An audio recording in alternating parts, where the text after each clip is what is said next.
కార్యక్రమంకి వచ్చారు. ఆ సందర్భంగా ఇంటికాడికి ఆహ్వానించినంత వరకు వచ్చారు, అంతేగాని మిగతా వాటి గురించి సంబంధించిన ప్రెస్ మీట్ కాదు.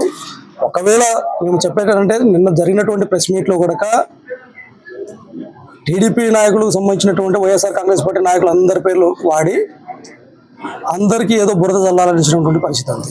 వాస్తవంగా అనంత వెంకటరామరెడ్డి గారు మాట్లాడినటువంటిది విధానం ఏంటి? కృష్ణా జలాల గురించి మాట్లాడినాడు, ఇరిగేషన్ గురించి మాట్లాడినాడు, రైతన్నల గురించి మాట్లాడినాడు. ఒక ప్రెస్ మీట్ యొక్క ఉద్దేశం ఏ విధంగా ఎవరైనా కావచ్చు, మాట్లాడినప్పుడు దానికి ఏదైనా వీలైతే సమాధానం చెప్పాలా, దానికి ఖండించాలా. విమర్శలు ప్రతి విమర్శలు ఏ పార్టీలో అయినా సహజంగా ఉంటాయి. 2005 నుంచి నేను రాజకీయాల్లో ఉండా, అంటే ప్రజా సంఘాల్లో ఉండా.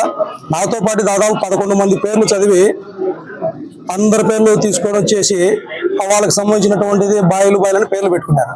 విలువలతో కూడుకున్నటువంటి రాజకీయాలు చేయాలి కానేసి విలువలు లేకోకుండా ఏదో మాట్లాడిన వాళ్ళకి సమాధానం చెప్పాల్సినటువంటి అవసరం కూడా మాకైతే లేదు.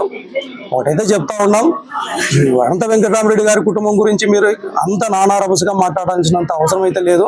ఆయన మాట్లాడిన దానికి సమాధానం చెప్పండి, దానికి యాక్సెప్టబుల్గా ఉంటుంది. అంతేగాని అదంతా లేకోకుండా ఏదో మీరు మాట్లాడాలి, డైవర్షన్ పాలిటిక్స్లో భాగంగా తీసుకుని పోవాలా, రైతన్నలకు జరుగుతున్నటువంటి సమస్యలను పక్కదావ పట్టించాలనేసి మీరు ఏదో మాట్లాడినంత మాత్రాన అవి ఎవరికి ఏమీ అంటుకోదు. ఇటువంటి మాటలు మేము ఖండిస్తూ ఉన్నాం. ఎందుకంటే మాట్లాడినటువంటి వ్యక్తులు కూడా ఆలోచించాల. కృష్ణా జిల్లాలకి అంద్రీనివాకి ఏంటి సంబంధం అని మాట్లాడుతున్నారు. కృష్ణా జిల్లాలకి అంద్రీనివాకి వచ్చేటటువంటి అనంతపురంకి వచ్చేటటువంటిదే కృష్ణా జిల్లాలు, అంద్రీనివాకు లింకప్ ఉండేటటువంటి కృష్ణా జిల్లాలు. మరి వాటికి అన్నిటికీ మాట్లాడినప్పుడు ప్రెస్ మీట్లు పెట్టేటప్పుడు ఉద్దేశం ఏంది? ఏదైనా ఒక ఉద్దేశం ఉంటే ప్రజల్ని చైతన్యవంతం చేయాలా, ప్రజలకు మన యొక్క ఆలోచన విధానాన్ని తీసుకొని పోవాలా.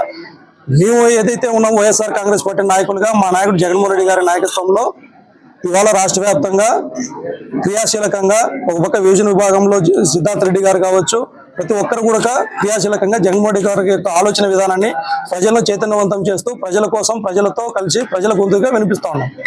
అంతేగాని ఎవరో ఏదో మాట్లాడారనేసి మేము మాట్లాడాల్సినంత అవసరం లేదు, వారికి సమాధానం చెప్పాల్సినటువంటి పరిస్థితి కూడా లేదనేసి ఈ సందర్భంగా తెలియజేస్తా ఉన్నాం.